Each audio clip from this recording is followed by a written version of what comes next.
साथ उसके बाद मिलर एसोसिएशन की विजिट हुई, उनसे चर्चा हुई। एक एक विषय जो 3 अध्यादेश अब बिल के तौर पे पार्लियामेंट से पास हुए, उनको मद्देनजर रखते हुए कैसे हमारी मार्केट्स को स्मूथली चलाया जाए और साथ में एमएसपी पे परचेज होने वाले प्रोड्यूस को कैसे एमएसपी के ऊपर परचेज किया जाए। और जहाँ मिलर एसोसिएशन की बात थी, उनके जो विषय थे उनको आज इंक्लूड किया गया है।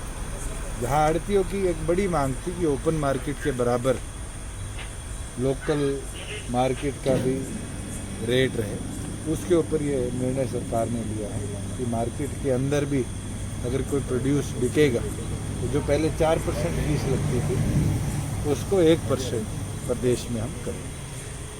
साथ में जहाँ और उनके सुझाव थे कि मार्केट के अंदर अदर ट्रेड्स भी परमिसिबल हो, उसके अंदर एक committee ACS agriculture, finance secretary, ACS food civil supply, इनके नेतृत्व में बनाई है, जो आड़ती एसोसिएशन के लोगों के साथ कल भी और आगे भी चर्चा कर 15 दिन में अपनी रिपोर्ट देगा कि कैसे मंडीज़ के अंदर ऑल्टरनेटिव व्यापार को भी परमिसिबल किया जाए और जो उनके ग्रीवेंसेज है उनको भी डील कर सकें। मार्केट फीस और एचआरडी फीस, जो टोटल फीस जो पहले होती थी सर, अब वो किस तरीके से ली जाएगी? चूँकि जो पहले 4% होती थी, 2% मार्केट फीस और 2% एचआरडी है, क्योंकि नए एक्ट के बाद हम 1% से ज़्यादा मार्केट फीस गवर्नमेंट की मार्केट्स के अंदर नहीं कर सकते। इसलिए सरकार ने ये निर्णय लिया है कि उसको आधा आधा किया जाएगा, आधा % एचआरडीएफ के अंदर लिया जाएगा और आधा % मार्केट फीस के तौर पर लिया जाएगा।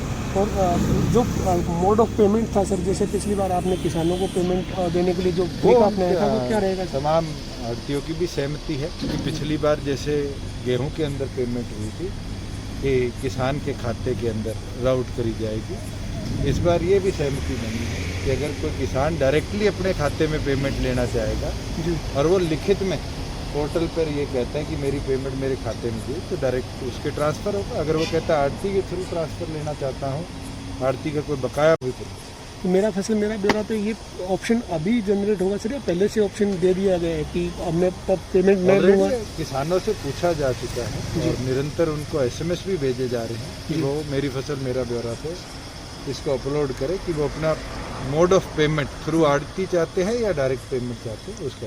तो अब खरीद जो शुरू करनी है आपको सर, उसको लेकर कोई किसी तरीके की दिक्कत नहीं रहेगी? मिलर्स भी खरीद करेंगे क्या? मिलर्स में खरीद होगी? केंद्र सरकार को लिखा था कि 25 तारीख से खरीद की शुरुआत हरियाणा करना चाहता है, अब तक उनका जवाब नहीं है। 1 तारीख से खरीद के लिए हम पूरी तौर पर तैयार हैं और चाहे हमारी परमल हो, चाहे सुपर फाइन हो, चाहे बाजरा हो, चाहे मक्का हो, चारों चीज़ों को हम एमएसपी के ऊपर हरियाणा प्रदेश में। राइस मिलर जो है सर, उनसे बात हुई है? राइस मिल में आप पहले कुछ ऐसी तैयारी कर रहे थे कि कहीं पर हम परचेज सेंटर बना लें, जो कि कोविड का वक्त है? चर्चा हुई है और जिनकी कैपेसिटी है तो उनके वहाँ प्रोक्योरमेंट सेंटर बनाए।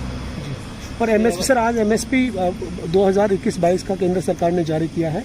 गेहूं पर 50 रुपये प्रति क्विंटल, सरसों पर 225 रुपये प्रति क्विंटल की बढ़ोतरी हुई है। इस बढ़ोतरी को आप कैसे देखते हैं, जब एक तरफ किसान जो है वो कृषि अध्यादेश को लेकर एक तरह का विरोध भी सामने आ रहा था, लेकिन इसी बीच अब मैं तो ये मानता हूँ कि 1 तारीख के बाद जब एमएसपी पे जी किसान की फसल की खरीद होगी, तो एक जो भ्रम फैलाया जा रहा था और फैलाया भी उन लोगों द्वारा जी जिनके खुद के हस्ताक्षर करे हुए जी ये प्रपोजल सामने आते हैं, तो अपने आप किसान को विश्वास हो जाएगा कि उसकी फसल को पूरा और पर्याप्त मात्रा में खरीदेगा। सर, वो मोड ऑफ पेमेंट के लिए क्या पोर्टल में दोबारा से खोला जाएगा? क्योंकि लगभग रजिस्ट्रेशन तो हो चुके हैं। ये तो रेगुलरली डिपार्टमेंट के लोग किसानों को पूछ भी रहे हैं और ये ऑप्शन अवेलेबल भी है कि मोड ऑफ पेमेंट उनको डायरेक्ट उनके खाते में चाहिए या थ्रू आड़ती चाहिए, वो ऑप्शन